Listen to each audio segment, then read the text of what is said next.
Konbanwa minasan, magandang gabi po sa inyong lahat. Naimbag nga rabi po sa lahat ng mga kabsat nating Ilocano. Welcome po or welcome back po sa ating YouTube channel, Sir J or in Japan. Ayan, kumusta po kayong lahat? Ngayong gabi nga po ay pag-uusapan natin or ibabahagi ko sa inyo rather yung atin pong salary as an ALT o Assistant Language Teacher dito sa Japan, and at the same time po yung cost of living po o yung mga bayarin po na amin pong binabayaran kada buwan at yung mga tax na ibinabawas po sa aming sahod. Nang sa gayon ay mapag-isipan ninyong mabuti kung sapat ba, kung sakasakali yung matitira para sa inyo, kasi depende yan eh. Depende kung ikaw ay single, depende kung ikaw ay may obligasyon sa Pilipinas, depende kung ikaw ay may pamilya. Bago po kayo mag-apply bilang isang ALT under the JET program. Unahin ko na pong sabihin, ang sahod po ng JET program ang may pinakamataas na sahod po pagdating sa mga ALTs dito sa Japan. Sabihin po, kapag ikaw po ay nasa ibang ahensya or nasa dispatch agency or private agency, you have to expect na medyo mas mababa po yung inyo pong sasahurin. Kaya nga, I am encouraging you po na kung alam niyo namang kaya ninyo mag-apply sa JET program as an ALT. Again, di hamak po na mas mataas po yung sahod. This is not to brag, but I'm just telling this so that hindi po kayo manghinayang bandang huli. And kung curious po kayo kung paano mag-apply, ayan, may mga videos po tayo on how to apply under the JET program bilang isang assistant language teacher. Okay, so without further ado, simulan na po natin. So magkano ba ang sahod ng isang assistant language teacher under the JET program? Ang JET program po kasi ay isang government program. Ibig sabihin po, ito po ay pinatatakbo ng gobyerno ng Japan kasama po ng mga ahensya ng gobyerno na tumutulong po sa paglalatag ng mga panukala dito sa JET program. Ngayon po, isa po ang Pilipinas sa mapalad na kabilang sa mga bansa na pwedeng mag-apply ang mga aspiring ALTs. Ang good news po ay taon-taon pong nadadagdagan ang sahod ng mga ALTs. Sa inyo pong unang taon, ang inyo pong sasahurin ay 335,000 yen monthly. Kung magkano ba yun sa peso, i-convert po natin, i-multiply po natin ng 0.38 or 0.39.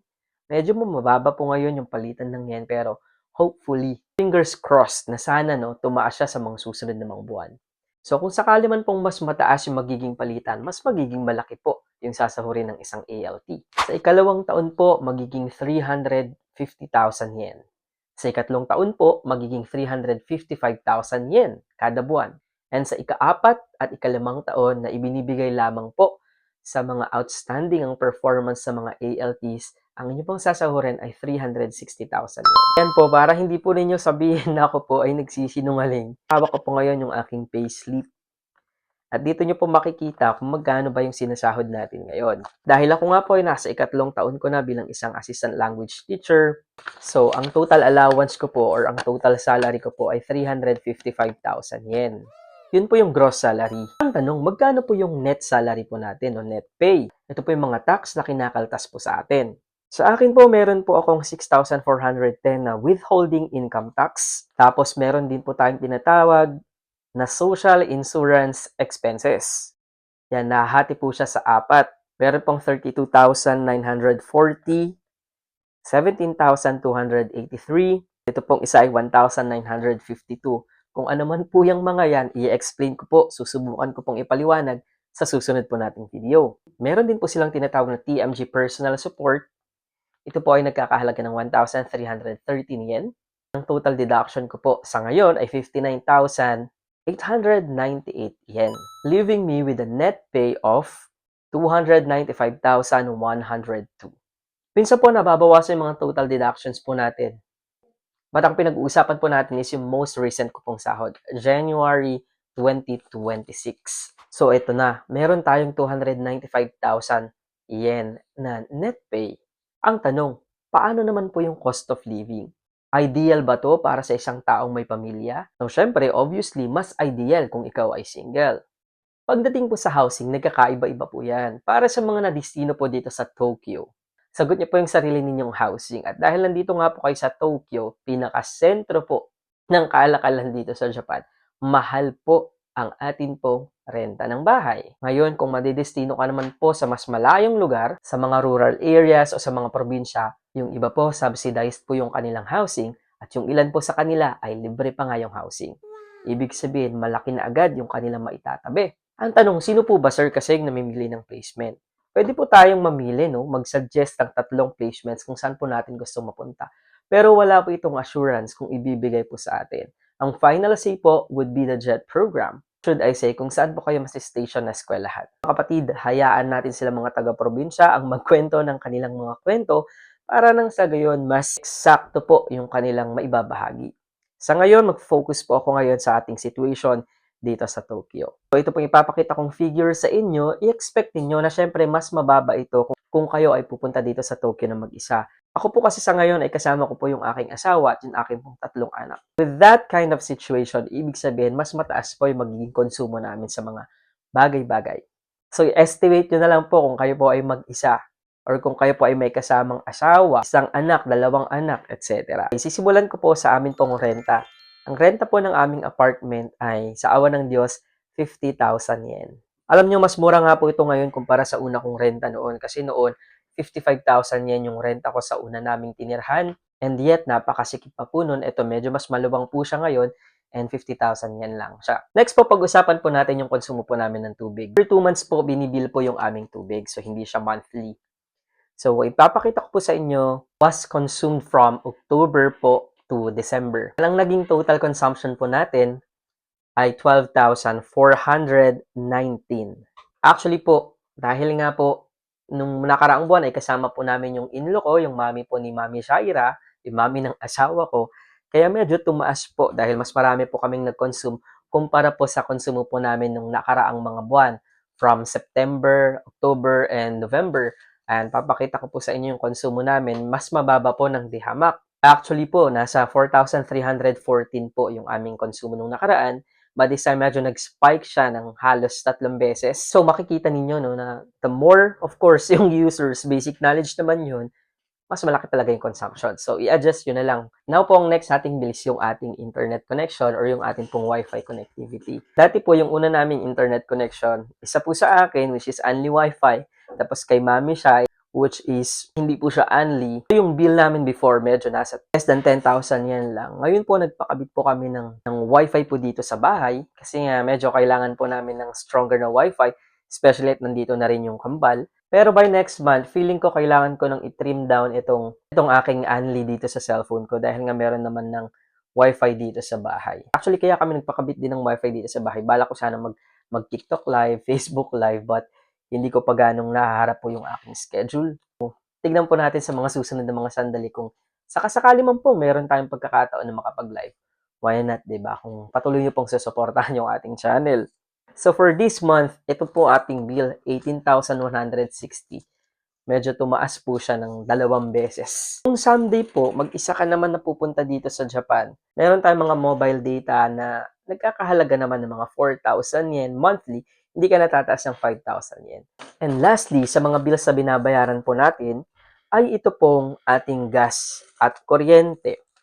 So, ang total po ng ating gas at kuryente ay 16,892. Yung ating pong gas ay nagtotal ng 11,778, which is obviously mas mataas kumpara sa kuryente natin na 4,894. This is a very common trend po dito sa Japan, especially kapag winter season. Tumataas po talaga yung konsumo natin ng gas. Dahil sobrang lamig po dito sa Japan, mga kapatid. If I were to compare it last time,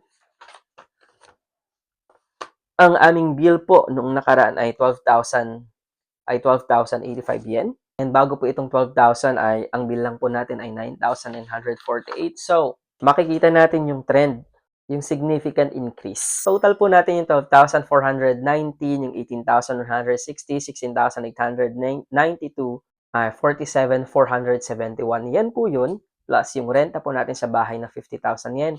A total of 97,471 yen. Sa konsumo pa lang po natin yan at upa ng bahay. Ano po yung food ninyo, sir? Ito nga. So, matinding issue talaga yung presyo ng mga bilihin dito sa Japan. Tumataas talaga yan. I believe lahat naman ng mga presyo ng produkto na kinukonsumo nating mga tao kahit sa amang mundo ay tumataas po talaga. Kaya very important na tayo ay may strict budget na sinusunod. Ako personally, nung mag-isa ako, I made it a point na dapat sa isang araw, hindi ako gagastos ng lampas ng 1,000 yen. And nagawa ko yun nung ako po ay mag-isa. Ayun, medyo sinusubukan po natin yung ganong setup, but of course, depende nga sa dami ng kakain, no? Sa dami ng taong nandito sa loob ng iyong pamamahay. So, hindi pwede yung tig-isa ng bili. Kailangan maramihan nang sa gayon ma-divide mo siya proportionally. So, for our food po, food lang po ito hindi po kasama yung mga labas, etc. For food, ito po yung pang-almusal, pananghalian at hapunan. Ang ibinabudget po namin, sa totoo lang po is 40,000 yen. Monthly. So, every week, kapag nagbabudget kami ng weekly para sa food or para sa grocery po namin, nakabudget po kami ng 7,000 yen, minimum po yun. Of course, hindi po siya perfectly nasusunod. Lumalampas po yan. Kaya nga, ang max po natin is 40,000 yen. But then again, sometimes, merong mga extra pa dyan. We go higher than that, but that's very normal for a family of 5. Hindi po doon kasali yung bigas kasi nakaseparate po yung budget ng bigas, which is 30,000 yen. So, for the food alone, ang budget po natin is 70,000 yen for a family of 5. So, that's a total of 167,741. So, ano na yung total natin? Nagbibigay po kami ng 10,000 na allocation para sa ating miscellaneous. Ang total expenses na po natin ay 177,471 yen. Again, hindi po ito exact figure. Ngayon, i-less po natin sa ating net pay. 177,471 yen. I-less po natin from yung net pay po natin kanina, 295,102. Meron pa rin po tayong maisisave na 117,631 yen. Kung i-convert natin yan sa peso, meron ka namang maisisave kahit papanong 45,876 pesos. Single ka, mas malaki masisave mo. Good for you. Kung hindi ka nagbabayad ng renta, good for you. Alam niyo po dito sa JET program, sa amin po dito sa Tokyo, libre po yung aming transportation. Well, nai-reimburse namin siya. Niloloadan ko yung card, yung IC. Pagkatapos po noon ay ibinabalik po sa akin yung ibinayad ko doon after mga 2 months ata or 3 months kung hindi ako nagkakamali. Malaking bagay yun kasi yung card gumagana siya sa loob ng isang linggo 24/7. Ibig sabihin, kahit po walang pasok ay nagagamit ko yung card. Malaking tipid kasi nagagamit namin ito kapag kami ay bumibili ng mga kung ano-ano sa bayan, sa palengke, or kung kami po ay may pupuntahan. Etong natitira sa amin mga kapatid, siyempre depende pa yan kung meron kang pinapadalan sa Pilipinas. Depende pa yan kung meron kang binabayarang utang sa Pilipinas, katulad namin na may hindi pa po tapos na utang sa bangko. Depende yan kung meron ka pang obligasyon sa Pilipinas. Pero it is safe to say na ito yung pwede mong masave kung ikaw ay JET program participant at meron kang 3 supling. Sir, paano yung mga bayarin sa school? Well, ibang usapan na yun. Diyan na nga papasok din yung trabaho ng iyong dependent. Kasi kung hindi magtatrabaho si Mami Shaira, ang akin pong asawa, ibig sabihin po, medyo alanganin na yung maitatabi po natin para sa ating mga sarili. Kaya nga, siya, pinipilit pa rin niya na makapagtrabaho at kahit paano ay makatulong, no? Tapos uutangin nyo lang at hindi kayo magbabayad. Shout out dun sa may utang sa amin na hindi pa nagbabayad. Mantakin mo yun. Tatrabaho kami dito. Tapos sinuutang nyo tayo ng bayaran. Hindi, biro lang. Lesson learned, huwag magpapautang kahit gaano pa kalungkot yung kwento ng taong yan, kahit kaibigan mo pa yan or kakilala, hindi ka niya babayaran. Dahil in the first place, wala na siyang intensyong magbayad sa'yo kasi nga, feeling niya, ang laki-laki ng sinasahod mo. Hindi niya alam, ang dami pa po nating bills. Ang dami pa po nating bayarin. Well, anyway, there you have it, ladies and gentlemen. There you have it, mga kapatid. Sa mga gusto pong maging ALT under the JET program, please po, under the JET program, para mas malaki po yung maiipon po ninyo, maitatabi kung sakasakali. Napakaraming perks ng JET program. Yung anak po namin ngayon ay nag-aaral pero mabuti na lang, meron din silang subsidy na natatanggap sa gobyerno, which is 60,000 yen every 2 months. Malaking bagay na yun. Doon na natin pwedeng kunin po yung ibibili natin ng kanilang mga gamit. Hanggang doon lamang po yung ating video sa ngayon. Medyo napahaba po yata. Maraming salamat po sa patuloy na pagsuporta. Please, huwag niyo naman pong skip yung ads at saka mag-subscribe po kayo sa ating channel. I-like niyo po itong video ito and mag-comment po kayo sa mga bagay na gusto niyo pong pag-usapan po natin. And there you go. Agkikinita tayo tumanay ninta na sumaran nga video kakabsat. Agyaman naklaunay iti panang talikyo ken panang suportayo iti YouTube channel tayo ken dagiti social media accounts tayo ta TikTok, Facebook. Awan ti kitkitain tayo diay kabsat ang kayo ag-alalalala. Oray ito'y YouTube awan unay ti kitkitain tayo. $10 lang iti nakaraan nga 2 nga bulan iti kinita tayo. Ngem agyaman naklata kanyayo amin. There you go. Bye-bye, Jane.